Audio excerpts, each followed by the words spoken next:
Fit India ಅಭಿಯಾನದಡಿ ಮಂಡ್ಯದಲ್ಲಿಂದು Sundays on cycle ಅಭಿಯಾನ ಹಮ್ಮಿಕೊಳ್ಳಲಾಗಿತ್ತು. ಜಾಥಾಕ್ಕೆ ಜಿಲ್ಲಾ ಪಂಚಾಯತ್ ಮುಖ್ಯ ಕಾರ್ಯನಿರ್ವಹಣಾಧಿಕಾರಿ ಕೆಆರ್ ನಂದಿನಿ ಹಸಿರು ನಿಶಾನೆ ತೋರಿದರು.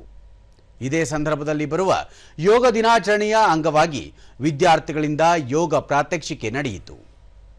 ಜಾಥಾದಲ್ಲಿ ಯುವಜನ ಸಬಲೀಕರಣ ಇಲಾಖೆಯ ಸಹಾಯಕ ನಿರ್ದೇಶಕಿ ಮನುಜಶ್ರೀ ಸೇರಿದಂತೆ ಸುಮಾರು 350ಕ್ಕೂ ಹೆಚ್ಚು ಶಾಲಾ ಕಾಲೇಜು ವಿದ್ಯಾರ್ಥಿಗಳು, ಯುವಜನರು, ವಿವಿಧ ಇಲಾಖೆಗಳ ಅಧಿಕಾರಿಗಳು ಹಾಗೂ ಸಾರ್ವಜನಿಕರು ಭಾಗಿಯಾಗಿದ್ದರು.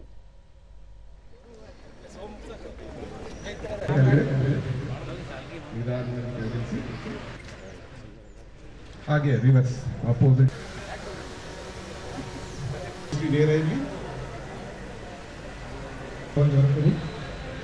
ಎಷ್ಟು ಸಾಧ್ಯ ಆಗುತ್ತಷ್ಟು ಮೇಲ್ಮುಖವಾಗಿ ಹೋಗಿ ಎಷ್ಟು ಸಾಧ್ಯ ಆಗುತ್ತಷ್ಟು ಇಲ್ಲಿ ಎಳೆಯುವಂತ ಪ್ರಯತ್ನ ಎರಡು ಮಂಡಿ.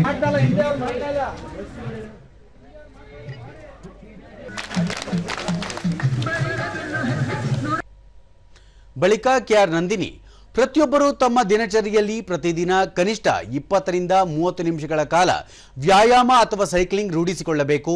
ಮಂಡ್ಯ ಜಿಲ್ಲೆಯನ್ನು ಆರೋಗ್ಯವಂತ ಜಿಲ್ಲೆಯನ್ನಾಗಿ ಮಾಡುವುದೇ ತಮ್ಮ ಗುರಿಯಾಗಿದೆ ಎಂದು ತಿಳಿಸಿದರು. ಅದರಲ್ಲಿ ಒಂದು ಅರಿವು, ಒಂದು ಜಾಗೃತಿ ಕೂಡ ಇರಬೇಕು ಅನ್ನೋ ಒಂದು ದೃಷ್ಟಿಯಿಂದ ಕೇವಲ ಆರೋಗ್ಯವನ್ನ ಕಾಪಾಡಿಕೊಳ್ಳೋದ್ರ ಜೊತೆಗೆ ಸ್ವಚ್ಛತೆ ಮತ್ತೆ ನೈರ್ಮಲ್ಯವನ್ನ ಕೂಡ ಕಾಪಾಡ್ಕೊಳ್ಬೇಕು ಅನ್ನೋ ಒಂದು ಸದುದ್ದೇಶದಿಂದ ಈ ಒಂದು ಸೈಕ್ಲಥಾನ್ ಅನ್ನ ಆರ್ಗನೈಸ್ ಮಾಡಿರುವಂಥದ್ದು. ಸುಮಾರು ಒಂದು 5 ರಿಂದ 6 ಕಿಲೋಮೀಟರ್ ಸೈಕಲ್ ಮುಖಾಂತರನೇ ಹೋಗುವಂಥದ್ದು. ಮನುಜಶ್ರೀ ವಯಸ್ಸಿನ ಮಿತಿಯಿಲ್ಲದೆ ಎಲ್ಲರೂ ಸದೃಢರಾಗಿರಬೇಕು ಎಂಬ ಉದ್ದೇಶದಿಂದ ಈ ಸೈಕಲ್ ಜಾಥಾವನ್ನು ಹಮ್ಮಿಕೊಳ್ಳಲಾಗಿದೆ ಎಂದರು. ಜೊತೆಯಾಗಿ ಸೈಕಲ್ ಜಾಥಾವನ್ನು ಹಮ್ಮಿಕೊಂಡಿದ್ದೀವಿ.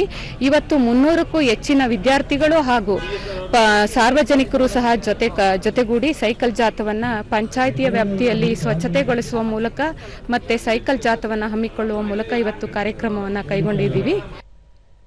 ಮೈ ಭಾರತ್ ಕೇಂದ್ರದ ಹರ್ಷ ಸಾರ್ವಜನಿಕರು ವಾರದಲ್ಲಿ ಕನಿಷ್ಠ 1 ದಿನವಾದರೂ ಸೈಕಲ್ ಪ್ರಯಾಣದ ಮೂಲಕ ಪರಿಸರ ರಕ್ಷಣೆಗೆ ಕೈಜೋಡಿಸಬೇಕು ಎಂದು ಹೇಳಿದರು. 150ಕ್ಕೂ ಹೆಚ್ಚು ವಿದ್ಯಾರ್ಥಿಗಳು, ಯುವಜನರು, ಸಾರ್ವಜನಿಕರು ಭಾಗವಹಿಸಿದ್ದಾರೆ. ಸಂಡೇಸ್ ಆನ್ ಸೈಕಲ್ ಕಾರ್ಯಕ್ರಮ ಮಾಡುವಂತ ಉದ್ದೇಶ ಬಂದು ವಾರದಲ್ಲಿ 1 ದಿವಸವಾದರೂ ಪೆಟ್ರೋಲ್ ವೆಹಿಕಲ್ಗಳನ್ನು ಸ್ಟಾಪ್ ಮಾಡಿ ಸೈಕಲ್ಗಳನ್ನು ತುಳಿಯೋದ್ರ ಮುಖಾಂತರ ಪರಿಸರ ಸಂರಕ್ಷಣೆ ಮಾಡಿ ಪರಿಸರ ಉಳಿಸೋದ್ರ ಜೊತೆಗೆ ಸದೃಢ ಆರೋಗ್ಯಕ್ಕಾಗಿ ಸೈಕಲ್ ಅನ್ನೋ ಒಂದು ಘೋಷವಾಕ್ಯದೊಂದಿಗೆ ಸೈಕಲ್ ಅನ್ನು ತುಳಿಯೋದನ್ನು ಪ್ರತಿ ಭಾನುವಾರ ರೂಢಿಸಿಕೊಳ್ಬೇಕು ಅಂತ ಸಂಡೇಸ್ ಆನ್ ಸೈಕಲ್ ಅಂತ ಒಂದು ಕಾರ್ಯಕ್ರಮ ಹಮ್ಮಿಕೊಂಡಿದ್ದೀವಿ.